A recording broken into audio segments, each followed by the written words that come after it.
Doctor साहब, पंजाब में alert के बाद कराची समेत सिंध के मुख्तलिफ अजला में भी अर्बन फ्लडिंग का खदशा पैदा हो गया। जी देखें, वहाँ पे शिद्दत में तो कमी है, लेकिन अब अल्लाह ताला खैर करे। मैं एक यहाँ पे ज़रा और देखते हैं कि और क्या वाक़यात हो रहे हैं। देखिए ना, एक तो north Korea, south Korea, China, India दरमियान में, इंडिया ने क्यों ये मैसेज किया? मैसेज नहीं कर, अल्टीमेटली तो मसाइल हल हो जाएंगे ना मुल्कों के। इंडिया के मसले अल्टीमेटली तो टैरिफ इशू हल हो जाएंगे, लेकिन ब्रिक्स में इनको, मेरा ख्याल है कि ब्रिक्स में जाना चाहिए था। शी जिनपिंग प्रीमियर, या तो शी जिनपिंग ना होते, शी जिनपिंग वीडियो से शरीक हो रहे हैं, उसमें शरीक हो रहे हैं जो है ब्राज़ील के प्रेसिडेंट तो होस्ट हैं उसके, प्यूटिन शरीक हो रहे हैं साथ। तो इंडिया को, जयशंकर को आगे नहीं करना चाहिए था, पहली बात। दूसरी बात यह कि इतनी जल्दी रिस्पॉन्ड नहीं करना, ग्लोबल स्ट्रेटेजिक, जबकि वहाँ से प्रेशर मुस्तकिल चल रहा है। लॉरा लूमर्स भी आ गई हैं और बाकी लोग भी मुस्तकिल वहाँ पे चल रहे हैं। बहरहाल देखें कि क्या पॉलिसी बनती है, और क्वाड और ये सारी चीज़ें करें, हो तो जाएगा मामला है, मगर ज़रा थोड़ा सा ये कहते हैं ना कि गलत, मेरा ख्याल है गलत इस वक्त वो एक डायरेक्शन पे जा रहे हैं। एक ये जो ट्रम्प कार्ड था, इनको रखना चाहिए था अभी कि मैं ईस्ट की तरफ भी मेरा ध्यान है, क्योंकि प्रेसिडेंट पुतिन खुद चाइना आ रहे हैं, सॉरी चाइना से मिलने आ रहे हैं साउथ कोरिया। अच्छा एनीवे, अच्छा अब इसमें जो एक दूसरी इंपॉर्टेंट बात है वो ज़रा गज़ा पे बड़ी इंपॉर्टेंट हैं ख़बरें उस हवाले से। लेकिन उससे पहले एक ज़रा एक कंपनी का जिक्र कर लेते हैं, उसका नाम है वेक्टस ग्लोबल। अच्छा, ये जो कंपनी है इसको वेक्टस ग्लोबल, अगर इसको आप देखें, इसकी वेबसाइट पे जाएं तो ये बड़े ज़बरदस्त किस्म के अपनी सर्विसेज मुहैया करते हैं, और ये जो है ये बिल्ड फॉर एक्शन हैं, ये मुख्तलिफ जगहों पे सॉल्यूशंस हैं, कॉम्प्लेक्स ग्लोबल चैलेंजेस की इनके पास सॉल्यूशंस हैं वगैरह वगैरह वगैरह। बड़ा एक मतलब उनकी जो है ना बड़ी ज़बरदस्त किस्म की इनकी वेबसाइट है। अच्छा, और ये एक बड़ा ज़बरदस्त ग्रुप है। अबाउट अस में कोई डिटेल्स नहीं है, सर्विसेज बहुत ज़बरदस्त प्रोवाइड करते हैं वगैरह वगैरह। ये जो वेक्टस ग्लोबल है, इनके जो इनके जो बानी और सीईओ हैं, वो जो सीईओ हैं वो एक रशियन शख्सियत के बड़े करीबी दोस्त हैं, जो कि प्रेसिडेंट पुतिन के बड़े करीबी मुशीर हैं, और वो हैं किरिल दिमित्रेव, जो कि रशियन इन्वेस्टमेंट फंड के जो सरबराह हैं। अब वो जो रशियन फंड के सरबराह हैं, उन सरबराह की वेक्टस ग्लोबल के सरबराह के साथ पुरानी दोस्ती है, और वेक्टस ग्लोबल के जो सरबराह हैं उनका नाम है एरिक प्रिंस। और ये वो एरिक प्रिंस हैं, 56 साल है एरिक प्रिंस, जिन्होंने एक ज़माने में ब्लैक वाटर बनाई थी, जो कि 1997 से लेके और 2010 तक प्राइवेट कॉन्ट्रैक्टर्स इराक में रहे, और अफगानिस्तान में और इराक में ख़ास तौर पे। तो ब्लैक वाटर के जो बानी, और रिज़ाइन कर गए थे 2009-10 में सीईओ के तौर पे, फिर उसका नाम भी चेंज हो गया ब्लैक वाटर का, फिर उन्होंने दूसरी कंपनीज वगैरह बनाई। तो जो एरिक प्रिंस हैं वो इनके जो किरिल दिमित्रेव है, इनके दोस्त हैं पुराने, और उसके नतीजे। अच्छा, ये एरिक प्रिंस जो है ना, ये मतलब जाहिर है कि जो काम है उनका प्राइवेट सिक्योरिटी के हवाले से, लेकिन ये इनका कमाल ये है कि ये चाइना के साथ भी इनके इंडिपेंडेंट रब्ते रहे हैं, और रशिया के साथ भी रहे हैं। यानी वैगनर ग्रुप के साथ भी इन्होंने काम किए, साथ, खिलाफ नहीं, साथ वैगनर ग्रुप के साथ भी इन्होंने काम किए, और चाइना ने भी एक ज़माने में इनकी खिदमत हासिल की थी, फिर ख़त्म हो गई कंपनी। लेकिन अब जो इनकी कंपनी रजिस्टर है वो हांगकॉन्ग में है, एक कंपनी जो कि 2000 अभी 1-2 साल पहले इन्होंने डिज़ोल्व कर दी, और ये नई कंपनी बनाई है। अब ये जो है ये वेक्टस ग्लोबल के नाम से काम करते हैं। वेक्टस ग्लोबल को अब जो है वो, चूंकि प्रेसिडेंट पुतिन से भी राब्ता है इनके थ्रू, इसलिए वेक्टस ग्लोबल जो है वो हो सकता है यूक्रेन में आपको पोस्ट वॉर रोल प्ले करता एरिक प्रिंस का जो अदारा है वो नजर आए, क्योंकि ना तो वो किसी मुल्क के हैं, ना कोई नेटो की फौज के हैं, प्लस ये कि पुतिन के जो करीबी दोस्त हैं वो भी उनके दोस्त हैं। और आज उन्होंने यूक्रेन का दौरा भी किया, और वहाँ पे ड्रोन्स की मैन्युफैक्चरिंग वगैरह, ड्रोन आगे फ्रंट लाइन, ये वो ज़रा आगे पीछे दाएं बाएं सिक्योरिटी, रशियंस के साथ भी राब्ता अपना, ये वो सारा। ये प्रेसिडेंट ट्रम्प के बड़ा करीब रहे हैं ये एरिक प्रिंस, और एक ज़माने में इनको FBI ने चंद साल पहले इनको अंडर इन्वेस्टिगेशन भी आ गए थे कि आप रशिया के साथ राब्ते में और ये वो। अच्छा, जो भी इनका काम धंधा है उससे कतई नज़र, कुछ बातों पे ये पीछे हट जाती हैं कि वो फलाना आदमी मेरा दोस्त है, मैं उसके अगेंस्ट नहीं जाऊँगा।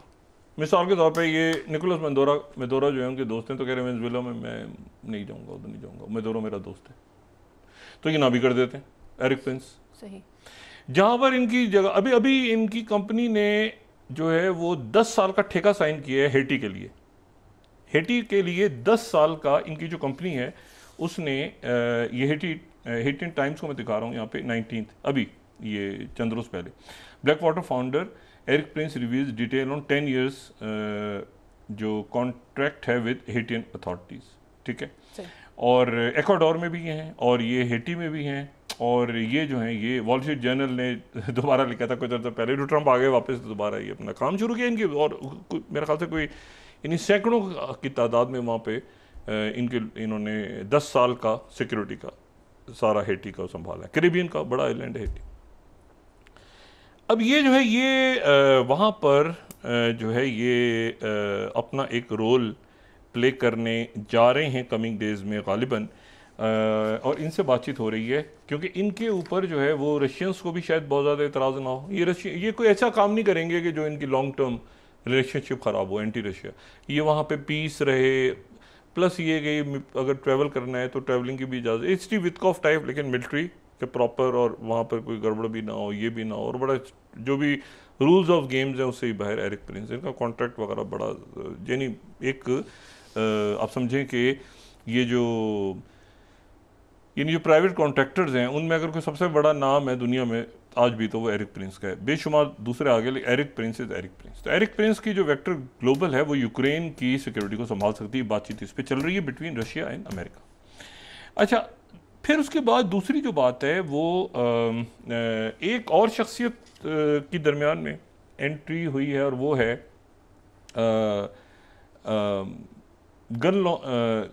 गर्शॉन बास्किन, डॉक्टर गर्शॉन बास्किन। ये डॉक्टर गर्शॉन बास्किन जो हैं ये इसराइल से इनका ताल्लुक़ है, और ये कई साल से अमेरिका में मुकीम है, और वहाँ पे think tank Palestinians, Israel, 2 state solution ये सारा चलाते हैं, ठीक है। तो एक शख्सियत हो गई इसराइल की जिनका नाम है गर्शॉन बास्किन। एक रहनुमा है हमास के, उनका नाम है गाजी हमीद। गाजी हामिद भी कुछ लोग कहते हैं, कुछ लोग गाजी हमीद कहते हैं, जिस तरह वो गाजी हामिद हैं, और एक हैं ये हमास के रहनुमा हैं, और ये जो हैं ये हैं गर्शॉन बास्किन। ये दोनों 2011 से पहले से लेके 2023 तक ये हमास और इसराइल के दरमियान एक बैकडोर चैनल था। इसराइल और हमास के दरमियान एक बैकडोर चैनल के तौर पे 2 शख्सियत मुतहरिक थी, सही। और उसके नतीजे में 2011 में इन्होंने गिलाद शलीद जो इजरायली फौजी था उसको इन दोनों ने बैकडोर डिप्लोमेसी के तहत रिहा करवाया था 2011 में। 5 साल उसको हमास ने अपनी कस्टडी में रखा था। 2006 में हमास की कस्टडी में वो चला गया था, वो बॉर्डर क्रॉस इधर उधर घूम रहा था तो हमास ने उसको पकड़ लिया था। 5 साल उसको हमास ने अपने पास रखा था, 2006 से लेके अक्टूबर 2011 तक। अक्टूबर 2011 में उस एक बंदे के बदले हमास ने 1000 फलस्तीनी रिहा करवाए, लेकिन मरवान बरगूती को नहीं रिहा करवाए।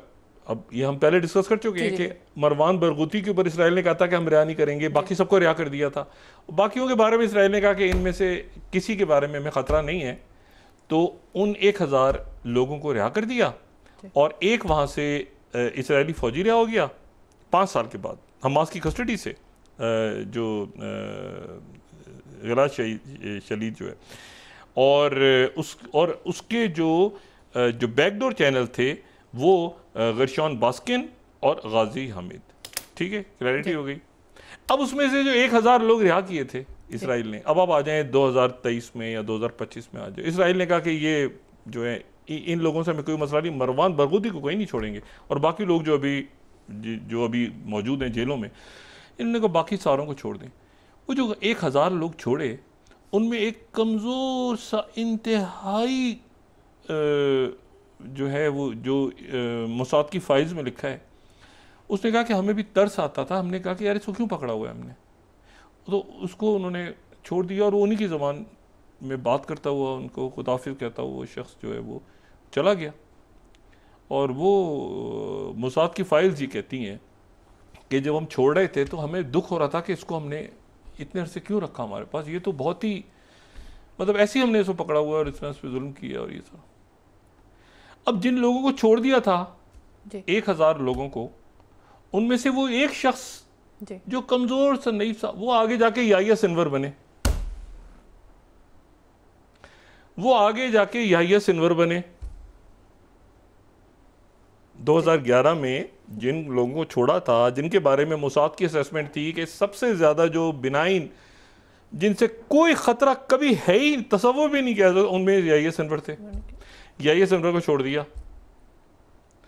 अब अच्छा, अब आ जाए कि आज क्या क्यों जिक्र हो रहा है। अब ये जब 7 अक्टूबर 2023 हो गया तो इसको ये इन्होंने एक बड़ा लंबा चौड़ा ख़त लिखा, और इन्होंने जो गरशॉन बास्किन है, इन्होंने गाजी हमीद के नाम ख़त लिखा कि ये मेरा जो है वो तुमसे आखिरी जो है वो रब्ता है, और उसकी वजह यह है कि हम दोनों जो हैं वो एक बहुत तवील अरसे तक बैकडोर रब्ते में रहे, कोशिश करते रहे कि किसी तरह से 2 स्टेट सोल्यूशन की तरफ मामला चले जाएं, और लेकिन वो बदकिस्मती से नहीं जा सके, वगैरह वगैरह वगैरह वगैरह। तो बहुत लंबी इन्होंने एक ख़त तहरीर किया, और फिर वो ये 27 ये में 2023 का for years 2 men shuttled message between Israel and Hamas no longer, तो ये रब्ता इनका ख़त्म हो गया। ठीक है, कई सालों तक ये 2 लोग हमास और इसराइल के दरमियान रब्ते में रहे, गाजी हमीद और जो है वो गरशॉन बास्किन। अब जनाब ये सारा वाक़यात हुए, उसमें जो गाजी हमीद हैं वो बच गए जिंदा।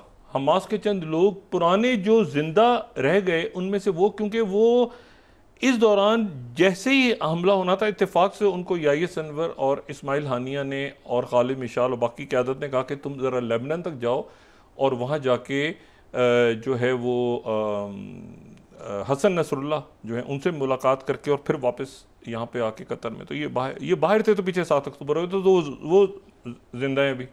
सही, यानी जो गाजी हमाद है वो जिंदा है और मिस्र में है इस वक्त, और मिस्र के उस डेलीगेशन में है जिससे मुलाकात के लिए स्टीव विटकॉफ ने दोबारा कई सालों के बाद, क्योंकि हमास के लोग किसी और पे ट्रस्ट नहीं करते, तो गाजी हमीद और ये जो गरशॉन बास्किन है ये भी अब शामिल हो गए हैं, क्योंकि गरशॉन बास्किन जो है ये अलग हो गए थे दरमियान में, और इन्होंने कहा था कि मैं बिल्कुल अलग हो रहा हूं क्योंकि ये 2 स्टेट सोल्यूशन पे यकीन रखते हैं और नेतन्याहू के साथ खिलाफ है। सही, नेतन्याहू ही था उस वक्त 2011 में जब ये रिहा हुए थे ना, इत्तेफाक से नेतन्याहू ही था उस वक्त भी।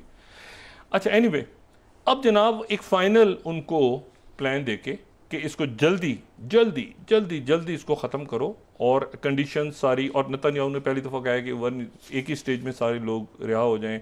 उधर से पीछे हूतीज़ ने आज उनका रेमोन एयरपोर्ट उस पर अटैक कर दिया है, और जनाब वो जल्दी करो जल्दी करो जल्दी करो ये इसके, और इसको क्योंकि आज जो है वो और मुल्कों की तरफ से ऐलान होने शुरू हो गए हैं कि जनाब एक करके फिनलैंड था, अब बाकी मुल्क यूरोप के आगे पीछे के हम सब रिकग्नाइज़ करने जा रहे हैं फ़लस्तीनी स्टेट को, तो उनको जनाब इन्होंने रिहा कर दिया।